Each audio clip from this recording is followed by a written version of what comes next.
સુરતમાં વધુ એક હત્યાનો બનાવ। ચલથાણ કેનાલ રોડ પર ચપ્પુના ઘા ઝીકી હત્યા કરવામાં આવી। અજાણ્યા હત્યારોએ હત્યાને આપ્યો અંજામ। ડિંડોલી પોલીસ ઘટના સ્થળે પહોંચી વધુ તપાસ હાથ ધરી। રિપોર્ટર સરફરાઝ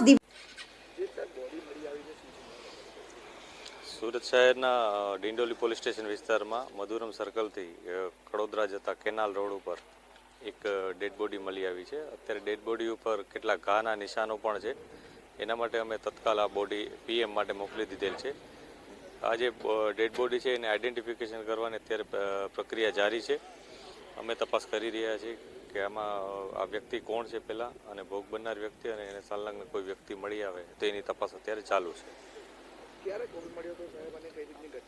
આજ સવારે 100 નંબર પર કોલ આવ્યો હતો, જેના અનુસંધાને ડિંડોલી પીસીઆર અહીંયા આવી હતી અને એણે ઘટના સ્થળે આવી અને તમામ વિગતોની જાણ કરતા તમામ અધિકારીઓ, ક્રાઇમ બ્રાન્ચ, તમામ ઓફિસર્સ પણ આવી ગયા છે। કઈ રીતની ઈજાઓ છે સર? કોઈ હત્યાનો મામલો કહી શકે?